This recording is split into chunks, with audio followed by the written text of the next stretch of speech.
নমস্কার, আমি তনুশ্রী। আমার চ্যানেলে আপনাদের স্বাগত জানাই। আজকে চিচিঙ্গা, বেগুন ও আলু দিয়ে একটি খুবই পাতলা মাছের ঝোলের রেসিপি করে দেখাবো। তো চলুন রেসিপিটা দেখে নিই। সবার প্রথমে নিয়ে নিয়েছি মাছ, রুই মাছ নিয়েছি। মাছের মধ্যে নুন হলুদ দিয়ে দিয়েছি। নিয়েছি চিচিঙ্গা, বেগুন ও আলু। মাছটা নুন হলুদ মাখিয়ে নিয়েছি এবং কড়াইতে একটুখানি সরষের তেল দিয়ে মাছগুলো ভেজে নেব। এক পিঠ হয়ে গেছে, আরেক পিঠে উল্টে দিয়ে ভেজে নেব। এখন মাছ ভাজা কমপ্লিট হয়ে গেছে।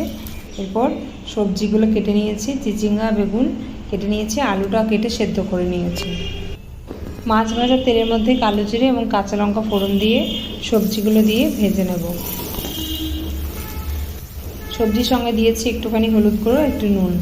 আর বলে রাখি, এর মধ্যে আপনারা পেঁয়াজটাও অ্যাড করতে পারেন। পেঁয়াজটার সাথে সবজির সাথে সাথে পেঁয়াজটাও ভাজা হয়ে যাবে। তো আমার সেটা করা হয়নি, সবজি ভাজা হয়ে গেছে। এবার আলাদা করে একটা গ্রেভি তৈরি করে নিয়েছি। একটা গ্রেভি বানিয়ে নিয়েছি, যেটা আমি দেখাতে ভুলে গেছি।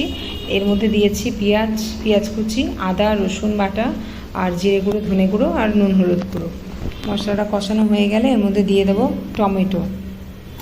বলে রাখি, টমেটোগুলো কিন্তু আমি গলাবো না, কারণ টমেটোগুলো এরকম পিচপিচি থাকবে, এটা খেতে খুব ভালো লাগে। মশলা তো আগেই কষানো হয়ে গেছিলো, টমেটো দিয়ে একটু কষিয়ে নেবো। তারপর দিয়ে দেবো সেদ্ধ করে রাখা আলুটা আমি সেদ্ধ করে নিয়েছি, আপনারা চাইলে ভেজে নিতে পারেন। এরপর মশলার সাথে আলু ভালোভাবে কষিয়ে নেব।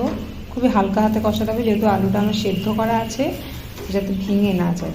তো আলুটা কষিয়ে নিয়ে তারপর আমি বাকি সবজিগুলোও অ্যাড করে দেবো এর মধ্যে।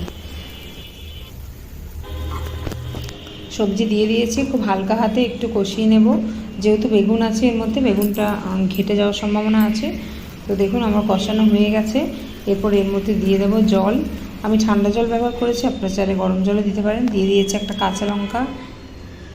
আসলে এই কাঁচা লঙ্কাটা সেই ফোড়নে দিয়েছিলাম, আমি তুলে রেখেছিলাম, ঘেটে গেলে আমার মেয়ে খেতে পারবে না।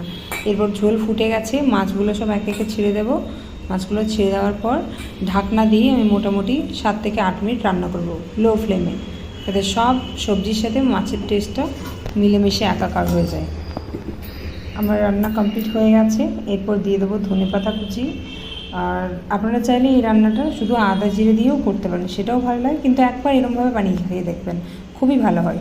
রেসিপিটি কেমন লাগলো অবশ্যই কমেন্টে জানাবেন। ভালো লাগলে লাইক কমেন্ট শেয়ার করে দেবেন। চ্যানেলটি সাবস্ক্রাইব করে দিয়ে পাশে থাকা বেল আইকনটি প্রেস করে দেবেন, যাতে আমার রান্নার সমস্ত ভিডিও নোটিফিকেশান আপনার কাছে সবার আগে পৌঁছায়। সুস্থ থাকবেন, ভালো থাকবেন, ধন্যবাদ।